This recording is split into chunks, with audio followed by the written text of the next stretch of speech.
Good morning everyone, welcome back to my YouTube channel.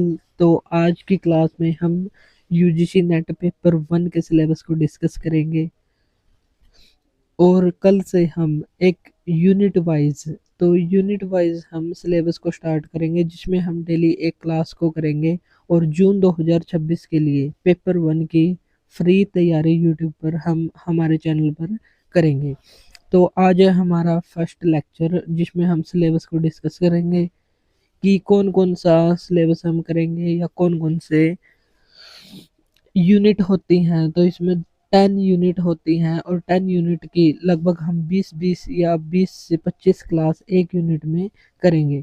तो इस प्रकार हम 3 से 4 महीनों में इस सिलेबस को कंप्लीट करने की कोशिश करेंगे।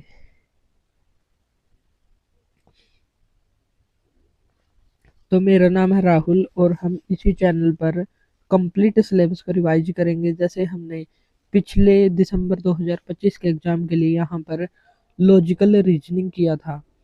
लॉजिकल रीजनिंग की प्लेलिस्ट भी बनी हुई है, लेकिन अब हम लॉजिकल रीजनिंग से नहीं बल्कि कोई एक अदर यूनिट से स्टार्ट करेंगे, जिसमें हम बेसिक से एडवांस तक सभी प्रकार के कॉन्सेप्ट्स को देखेंगे और कॉन्सेप्ट करने के बाद अगर पॉसिबल हुआ तो हम उनके पीवाईक्यू को भी साथ में ही डिस्कस करने की कोशिश करेंगे। तो चलिए आज हम सिलेबस देख लेते हैं पेपर 1 का, जो यूजीसी नेट का सिलेबस है वो। तो पेपर 1 की यूनिट नंबर 1 है टीचिंग एप्टीट्यूड। और टीचिंग एप्टीट्यूड में क्या क्या होता है, तो इसमें होता है टीचिंग कॉन्सेप्ट की, जो टीचिंग होती है उसके कॉन्सेप्ट क्या क्या होते हैं, टीचिंग कैसे कैसे हो सकते हैं, उसके ऑब्जेक्टिव्स उद्देश्य क्या क्या होते हैं, लेवल्स ऑफ टीचिंग, टीचिंग के लेवल क्या क्या है, जैसे मेमोरी याद करने से संबंधित, अंडरस्टैंडिंग समझने से संबंधित, और रिफ्लेक्टिव जब हम क्रिटिकल लर्निंग करते हैं, यानी कि जब हम निष्कर्ष निकालते हैं, सही गलत निकालते हैं किसी में से वो। और characteristics and basic requirements, learners characteristics, जो लर्नर होता है उसकी विशेषताएं क्या क्या होती है, characteristics of adolescent and adult learners, adolescent जो किशोर होते हैं और एडल्ट लर्नर्स होते हैं उनकी विशेषताएं, एकेडमिक और स्कूल, इमोशनल और cognitive, individual differences, factors affecting teaching related to teacher learner support material, instructional facilities, learning environment and institution.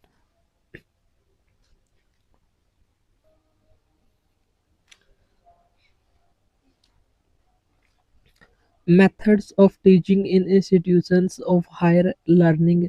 Higher learning में मेथड्स ऑफ टीचिंग क्या क्या होते हैं, teachers centred versus learner centred method. एक में teacher, एक learning method में teacher important होता है, टीचर का इम्पोर्टेंट रोल होता है, लेकिन एक लर्नर का इम्पोर्टेंट रोल होता है एक मेथड में। तो उनका हम देखेंगे, जैसे ऑफलाइन वर्सेस ऑनलाइन मेथड। एक होती है ऑफलाइन क्लास और एक होती है ऑनलाइन क्लास, तो दोनों में फ़र्क क्या है, जैसे स्वयं चैनल है, स्वयं प्रभा, मूक्स एटसेट्रा। तो ये है टीचिंग एप्टीट्यूड, जिसमें हम टीचिंग कॉन्सेप्ट से लेकर लर्नर की विशेषताएं, टीचर की विशेषताएं, वो मेथड, जैसे लर्नर सेंटर्ड और teacher centred method, offline online classes, और स्वयं प्रभा प्रभा और मुक्स चैनल, ये स्वयं चैनल को हम यहाँ पर डिस्कस करेंगे। फिर आएगी नेक्स्ट यूनिट, और इसी में और भी है, जैसे टीचिंग सपोर्ट सिस्टम। टीचिंग को सपोर्ट करने वाले सिस्टम क्या क्या है, जैसे ट्रेडिशनल, मॉडर्न और आईसीटी बेस्ड। जैसे अब टेक्नोलॉजी आ रही है तो टीचिंग का टेक्नोलॉजी, टीचिंग में टेक्नोलॉजी का क्या क्या महत्व बड़ा है, तो किया, जैसे डिजिटल बोर्ड हो गए, ऑनलाइन क्लासेस हो गई, ऐसे। इवेल्युएशन सिस्टम, जो मूल्यांकन सिस्टम है वो। Elements and types of evaluation, evaluation के टाइप्स देखेंगे और इसमें एलिमेंट्स भी देखेंगे कि किस किस तरीके से इवेल्युएशन किया जा सकता है। जैसे टीचर ने स्टूडेंट्स को पढ़ाया तो उसको पढ़ाने के बाद उसका मूल्यांकन कैसे करें कि स्टूडेंट ने कितना सीखा। इवेल्युएशन इन choice based credit system, CBCS को देखेंगे हायर एजुकेशन में। कंप्यूटर बेस्ड टेस्टिंग, जो हमारे ऑनलाइन एग्जाम होते हैं कंप्यूटर बेस्ड टेस्ट, सीबीटी जिनको कहते हैं, तो इनको देखेंगे। और इनोवेशंस इन इवेल्युएशन सिस्टम, इवैल्यूएशन सिस्टम में जो भी नवाचार हुए हैं, इनोवेशन हुए हैं, उनको भी यहाँ पर डिस्कस किया जाएगा। फिर है next unit, unit number 2, research aptitude. Research का मतलब होता है शोध, अनुसंधान। शोध का मतलब क्या होता है, जैसे हमारे पास कोई विषय है, अगर उसमें कोई समस्या है तो उस समस्या का समाधान हम कैसे कर सकते हैं, तो इसके लिए हम लिटरेचर को पढ़ते हैं और आसपास के लोगों से बातचीत करते हैं या अन्य लोगों से बातचीत करके तो एक पर्टिकुलर समस्या का हल निकालते हैं, या कोई इतिहास में घटना घट चुकी है तो उस घटना का अध्ययन करके हम वर्तमान में उसको कैसे लागू कर सकते हैं, तो ये होती है रिसर्च एप्टीट्यूड के तहत ये सब आता है। तो रिसर्च एप्टीट्यूड में हम देखेंगे रिसर्च क्या होती है, इसका मतलब क्या होता है, मीनिंग, रिसर्च के प्रकार क्या क्या होते हैं, क्वालिटेटिव क्वांटिटेटिव कैसे कैसे रिसर्च होती हैं और उनकी विशेषताएं, करेक्टरिस्टिक्स देखेंगे, पॉजिटिविज्म और post positivistic approach to research. तो रिसर्च में पॉजिटिविज्म और पॉजिटिविस्टिक अप्रोच को यहाँ पर देखेंगे। फिर मेथड्स ऑफ रिसर्च, रिसर्च के क्या क्या मेथड हो सकते हैं, क्या क्या तरीके हो सकते हैं, जैसे एक्सपेरिमेंटल, कुछ रिसर्च होती है जो एक्सपेरिमेंटल होती है, प्रायोगिक होती हैं, कुछ होती है डिस्क्रिप्टिव, कुछ होती है हिस्टोरिकल जिसमें हिस्ट्री का उल्लेख मिलता है, कुछ होती है क्वालिटेटिव, कुछ होती है क्वांटिटेटिव मेथड्स। तो इन सभी मेथड्स को हम यहाँ पर बाद में देखेंगे। फिर देखेंगे स्टेप्स ऑफ रिसर्च। रिसर्च भी स्टेप बाय स्टेप होती है, तो उसमें पहला स्टेप क्या है, लास्ट क्या है, बीच में कौन कौन से स्टेप होंगे, एक साइंटिफिक अप्रोच होनी जरूरी है, तो स्टेप्स को देखेंगे। फिर थीसिस एंड आर्टिकल राइटिंग, जो हमने रिसर्च की है तो उसको एक थीसिस में लिखेंगे, एक डॉक्यूमेंट बनाएंगे जिसे कहेंगे थीसिस या आर्टिकल राइटिंग। फॉर्मेट और स्टाइल्स ऑफ रेफरेंसिंग, ये सभी वहाँ पर हम देखेंगे।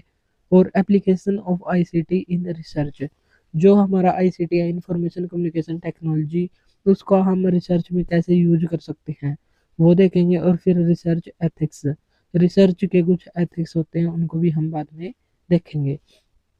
और जो सैम्पलिंग है, सैम्पलिंग भी इसी के तहत आएगा मेथड में। और जो साहित्यिक चोरी जिसको हिंदी में कहते हैं प्लेगरिज्म, वो भी हम यहाँ पर इस यूनिट में देखेंगे। जैसे किसी का कंटेंट है, अगर हमने उस कंटेंट का अपने थीसिस में यूज कर लिया और उसको क्रेडिट नहीं दिया तो ये होते हैं प्लेगरिज्म या साहित्यिक चोरी। तो इसको भी हम देखेंगे कि ये क्या होता है। अगर 10% तक हो तो इसमें लेवल 0 होता है, फिर लेवल 1, लेवल 2 और लेवल 3। तो इसमें टोटल 4 लेवल होते हैं, तो उन लेवल को भी देखेंगे और इसमें क्या क्या पनिशमेंट मिलेगी वो भी हम जब चैप्टर करेंगे तो उसमें अच्छे से देखेंगे। नेक्स्ट यूनिट है कॉम्प्रीहेंशन। कॉम्प्रीहेंशन का मतलब होता है हमारे सामने एक पैराग्राफ आएगा और उस पैराग्राफ में से ही 5 क्वेश्चन पूछे जाएंगे। 5 क्वेश्चन यानी कि एक क्वेश्चन होगा 2 नंबर का, तो टोटल 10 नंबर के क्वेश्चन यहाँ से पूछे जाएंगे। तो a passage of text be given, question be asked from the passage to be answered. तो क्वेश्चन पूछे जाएंगे पैसेज में से और फिर हमको इनका आंसर देना होगा। Next communication. कम्युनिकेशन का मतलब क्या होता है, कम्युनिकेशन का मतलब होता है संचार। और संचार क्या होता है इसका मतलब हम देखेंगे, मीनिंग देखेंगे, टाइप्स देखेंगे कि कम्युनिकेशन कितने प्रकार का होता है और कैरेक्टरिस्टिक्स ऑफ कम्युनिकेशन, कम्युनिकेशन की विशेषताएं क्या क्या होती है ये भी हम देखेंगे। इफेक्टिव कम्युनिकेशन क्या होता है, इफेक्टिव का मतलब होता है प्रभावी। जैसे अब हम यहाँ पर कम्युनिकेशन कर रहे हैं, अगर मेरी बात सामने वाले तक ऐसी की ऐसी नहीं पहुंची या जो मैं पहुंचाना चाहता हूँ वो ना पहुंची तो वो इफेक्टिव कम्युनिकेशन नहीं होगा। तो इफेक्टिव कम्युनिकेशन को हम देखेंगे कि इफेक्टिव क्या होता है।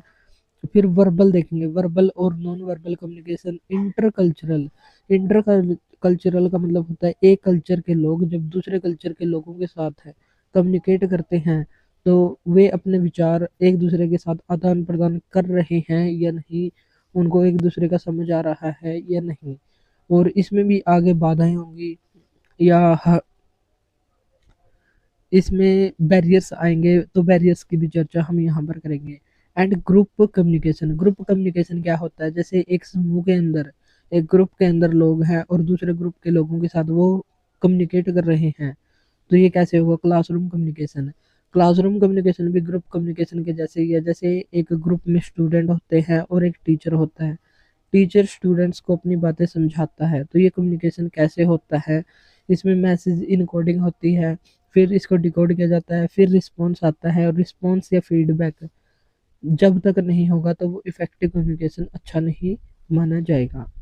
बैरियर्स टू इफेक्टिव कम्युनिकेशन, जो इफेक्टिव कम्युनिकेशन होता है उसमें बैरियर्स या बाधाएं क्या क्या हो सकती हैं।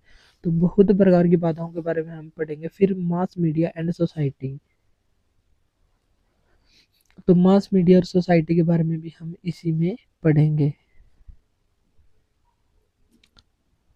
नेक्स्ट यूनिट है हमारी mathematical reasoning and aptitude.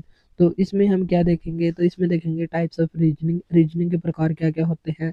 Number series, जैसे हमको एक सीरीज दी जाएगी, अगर 3-4 सीरीज हमको जैसे यहाँ पर दे दी जाए 1 2, और यहाँ पर 1 2 4, तो अगर यहाँ पर ऐसे नहीं, अगर यहाँ पर दे दी जाए सीरीज 2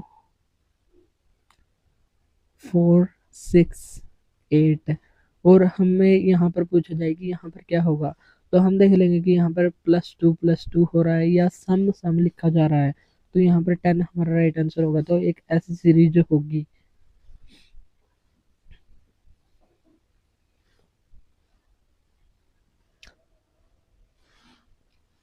तो ऐसी सीरीज हमको यहाँ पर दी जाएगी।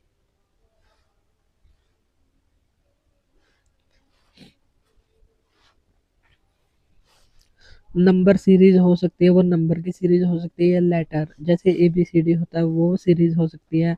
कोड्स हो सकते हैं, एंड रिलेशनशिप्स कि उनके बीच रिलेशनशिप हो सकती है। जैसे अगर एक है, एक का क्यूब कर दिया, फिर दो का क्यूब कर दिया, जैसे यहाँ पर एक है, फिर आ गया 8, फिर आ गया 27, फिर आ गया 64, तो आगे क्या होगा, तो यहाँ पर इनका क्यूब हो रहा है। या ये भी हो सकता है कि एक का क्यूब कर दिया जाए, एक का स्केयर कर दिया जाए, तो ऐसे भी रिलेशनशिप बनाकर सीरीज दी जा सकती है। फिर आगे है मैथमेटिकल एप्टीट्यूड, इसमें क्या होगा, इसमें फ्रैक्शन होगी, भिन्न होगी, टाइम एंड डिस्टेंस, समय और दूरी वाला चैप्टर होगा। Ratio, proportion and percentage, profit and loss, interest and discount, और एवरेज एटसेट्रा, तो ये सभी चैप्टर यहाँ पर पूछे जाते हैं। नेक्स्ट है लॉजिकल रीजनिंग। लॉजिकल रीजनिंग भी काफ़ी इंपॉर्टेंट है, और ये हमने पहले करवा भी दिया है, और दोबारा से हम जून 2026 के एग्जाम्स के लिए भी इसको कराएंगे। तो लॉजिकल रीजनिंग में क्या क्या हमको देखना है, understanding the structure of argument, argument क्या होता है, उसका स्ट्रक्चर क्या क्या होता है, आर्गुमेंट को बनाया कैसे जाता है, आर्गुमेंट का फॉर्म देखेंगे, स्ट्रक्चर ऑफ कैटेगोरिकल प्रीपोजिशन, जो कैटेगोरिकल प्रीपोजिशन है तो उसको हम यहाँ पर देखेंगे। मूड एंड फिगर को बाद में चेक करेंगे। फॉर्मल एंड इनफॉर्मल फैलेसीज को देखेंगे, जो हमारी त्रुटियां हो जाती हैं, गलतियां हो जाती हैं, एक होती है फॉर्मल, एक होती है इनफॉर्मल, दोनों को देखेंगे। यूज ऑफ लैंग्वेज, लैंग्वेज का यूज कैसे करना है, connotation and denotation of terms, ये देखेंगे। क्लासिकल स्केयर ऑफ अपोजिशन, इनको भी यहाँ पर डिस्कस करेंगे। फिर evaluation and distinguishing deductive and inductive reasoning, तो डिडक्टिव और इंडक्टिव क्या क्या होता है तो इसको हम देखेंगे। एनालॉजीज क्या होती है, वेन डायग्राम, जैसे हमने यहाँ पर कहा वेन डायग्राम, तो ऐसे बनाते हैं वेन डायग्राम, तो इसको देखेंगे कि ये क्या होता है। Simple and multiple use of establishing validity of argument है, जो आर्गुमेंट की वैलिडिटी होती है, आर्गुमेंट किस में वैलिड होगा और किस में इनवैलिड है, ये देखेंगे। फिर हम देखेंगे इंडियन लॉजिक, इंडियन लॉजिक में प्रमाण देखेंगे। प्रमाण होते हैं 6 प्रकार के, इनमें कुछ होते हैं वैलिड और कुछ होते हैं इनवैलिड। तो प्रमाण, प्रमाण को हम यहाँ पर देखेंगे। प्रमाण प्रत्यक्ष होता है जिसे परसेप्शन कहते हैं, अनुमान इन्फेरेंस कहते हैं, 6 प्रकार के होते हैं प्रमाण। उपमान जिसे कंपैरिजन कहते हैं, शब्द वर्बल टेस्टिमनी जिसको कहते हैं, अर्थपति इम्प्लीकेशन जिसको कहते हैं, अनुपलब्धि ये होते हैं नॉन एप्रीहेंशन। फिर स्ट्रक्चर एंड काइंड्स ऑफ अनुमाना, अनुमान के काइंड्स ऑफ स्ट्रक्चर को देखेंगे जिसे कहेंगे इन्फ्रेंस, व्यक्ति को देखेंगे इनवेरिएबल रिलेशन, और हेतुभाषा, जैसे हमने फैलेसी वेस्टर्न लॉजिक में फैलेसी को देखा था, वैसे ही fallacies of inference Indian logic में इसको कहेंगे हेतुभाषा। नेक्स्ट यूनिट है यूनिट नंबर 7, जो है डाटा इंटरप्रिटेशन। इसमें क्या होगा, इसमें सोर्सेज और acquisition and classification of data. तो टेबल के रूप में डाटा को दिया जाएगा, क्वांटिटेटिव और क्वालिटेटिव डाटा। तो इसमें क्वांटिटेटिव और क्वालिटेटिव दोनों डाटा हो सकते हैं। तो एक टेबल बनाया जाएगा और ग्राफ के माध्यम से इसको रिप्रेजेंट किया जाएगा, जो bar chart, histograms, pie chart या टेबल चार्ट है। तो मेनली टेबल चार्ट ही हमारे यहाँ पूछा जाता है, तो टेबल चार्ट को ही हम यहाँ पर करेंगे। एंड लाइन चार्ट और mapping of data, data interpretation और डाटा एंड गवर्नेंस। तो इसमें क्या होगा, एक टेबल बना दी जाएगी, उसमें कुछ डाटा दिया जाएगा जिसमें से पूछा जाएगा, जैसे ABCD 5 कंपनी बना दी और उसमें 2015 से लेकर 2019 तक का डाटा दे दिया गया। तो इसमें पूछा जाएगा कि किस कंपनी ने सबसे ज़्यादा कमाई की, उस डाटा में से हमको बताना है। या जैसे ए कंपनी है तो ए ने बी से कितने परसेंट ज़्यादा कमाई की, या ए और बी दोनों ने मिलकर सी से कितने परसेंट कम या ज़्यादा कमाई की, या उन दोनों में डिफरेंस कितना है। तो ऐसे ऐसे यहाँ से क्वेश्चन, 5 क्वेश्चन हमारे आएंगे उस टेबल के अंदर से ही। नेक्स्ट है फिर यूनिट नंबर 8। यूनिट नंबर 8 में है इंफॉर्मेशन एंड कम्युनिकेशन टेक्नोलॉजी। इसमें क्या होगा, तो इसमें कंप्यूटर बेस्ड नॉलेज हमसे पूछी जाएगी, जैसे ICT information communication technology, general abbreviations and terminology, जितनी भी शॉर्ट फॉर्म होती हैं वो सभी पूछी जाएंगी यहाँ पर। जैसे ICT का मतलब क्या होता है ये पूछ लिया, जैसे और भी हो सकते हैं, बहुत सारी फुल फॉर्म हो सकती है यहाँ पर। जैसे वाईफाई हो गया, वायरलेस फिडेलिटी। तो ऐसी फुल फॉर्म जो हम कंप्यूटर में यूज़ करते हैं तो उनको पूछा जाता है। फिर बेसिक्स ऑफ इंटरनेट, इंटरनेट के बेसिक्स क्या क्या है, इंट्रानेट क्या क्या होता है। जैसे कम्युनिकेशन में हम देखेंगे इंटरपर्सनल और इंट्रापर्सनल, यहाँ पर देखेंगे इंटरनेट और इंट्रानेट। फिर ईमेल, इलेक्ट्रॉनिक मेल को देखेंगे, ऑडियो एंड वीडियो कॉन्फ्रेंसिंग, जैसे हम कॉलिंग करते हैं, कॉल पर बात करते हैं, तो एक होती है ऑडियो और एक होती है वीडियो कॉन्फ्रेंसिंग, जिसमें हमारा फेस भी दिखाई देता है और वॉइस भी जाती है।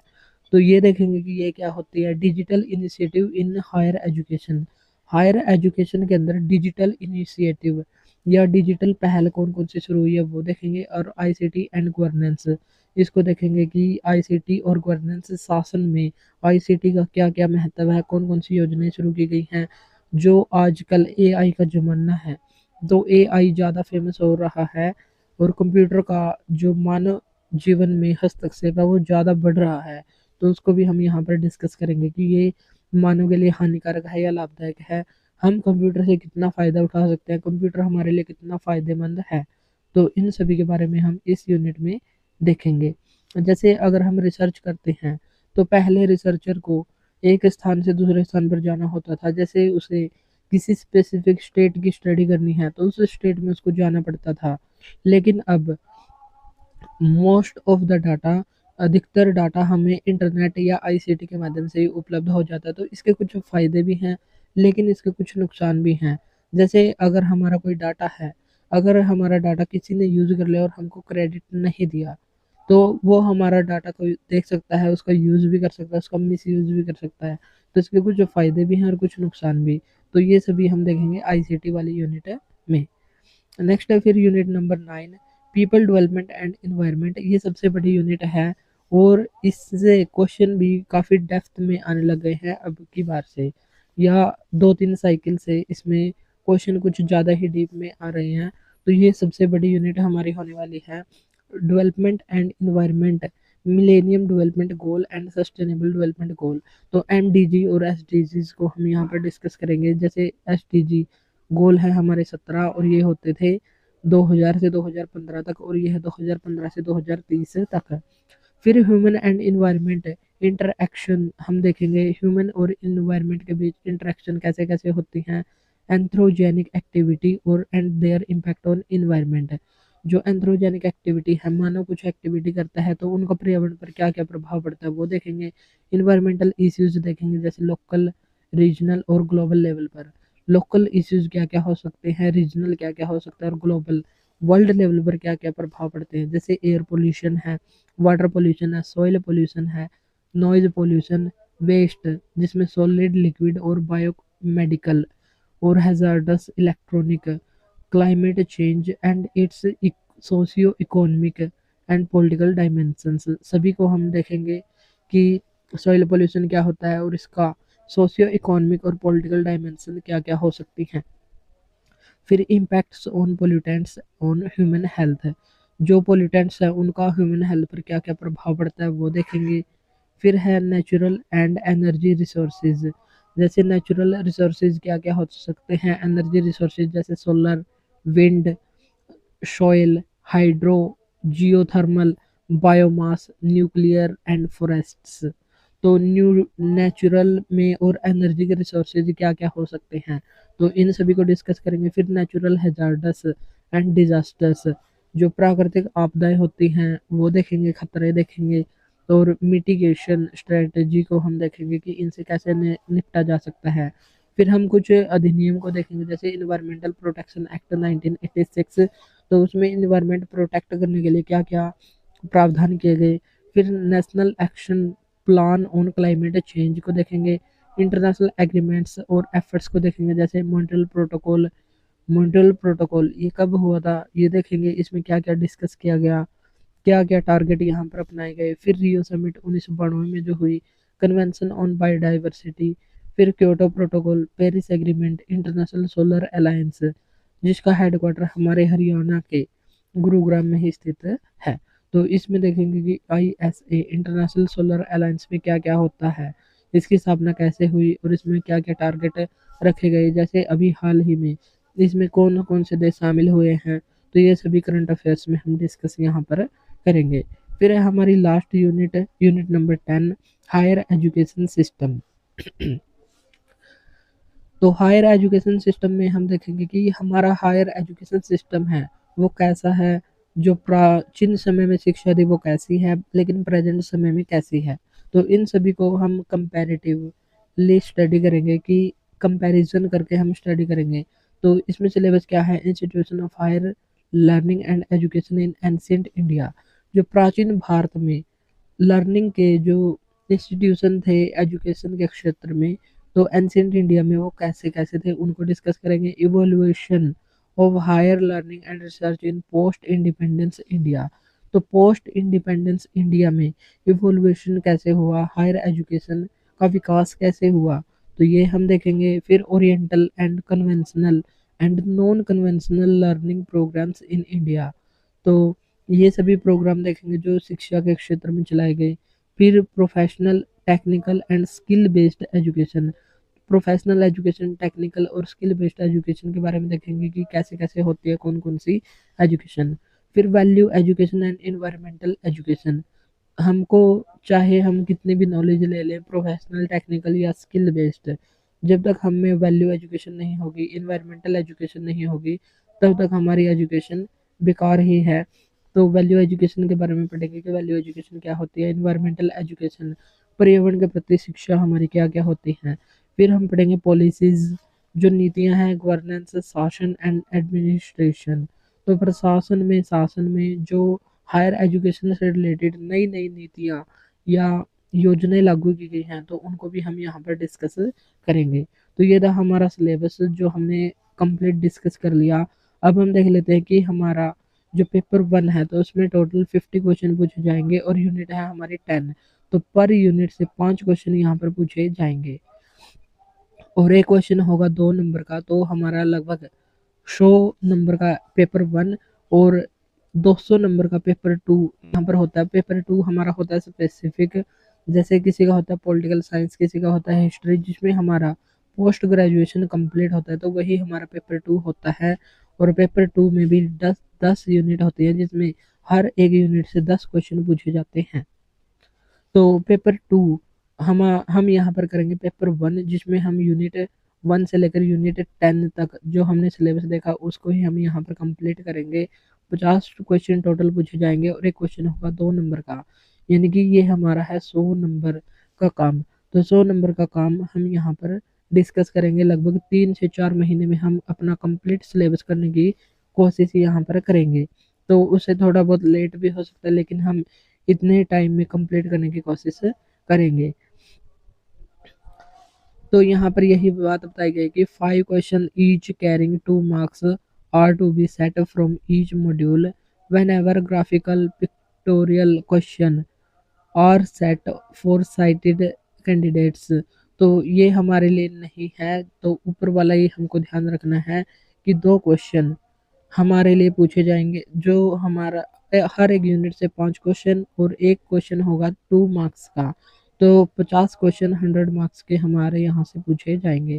तो ये थी हमारी आज की क्लास, और कल से हम कोई भी एक यूनिट को स्टार्ट करेंगे, और जो भी हम यूनिट स्टार्ट करेंगे जब तक वो एंड नहीं होगी दूसरी यूनिट को हम स्टार्ट नहीं करेंगे। जैसे हमने पहले 2-3 यूनिट को स्टार्ट कर लिया था, लेकिन एक भी कंप्लीट नहीं हो पाई थी, लेकिन अब की बार हम वो गलती बिल्कुल भी नहीं करेंगे। पहले हम एक यूनिट को करेंगे, एक यूनिट में हम डेली एक चैप्टर को, जैसे हम एक यूनिट के लिए 20 या 25 दिन का टाइम डिसाइड करेंगे, तो इसके अंदर ही हम उस यूनिट को कंप्लीट करेंगे, और उसके पी वाई क्यू को भी अगर पॉसिबल हुआ तो साथ ही साथ डिस्कस करेंगे। तो आज के लिए इतना ही, मिलते हैं नेक्स्ट वीडियो में। तो कल से हम डेली 9 AM 9 बजे मिलेंगे, जिसमें हम डेली कुछ ना कुछ हमारी यूनिट से रिलेटेड, तो कल को ही हम बताएंगे कि हमारी पहली यूनिट कौन सी स्टार्ट करेंगे। हम पहले उस यूनिट को करेंगे, फिर हम नेक्स्ट यूनिट की तरफ जाएंगे। तो आज के लिए इतना ही, मिलते हैं नेक्स्ट वीडियो में। Thank you.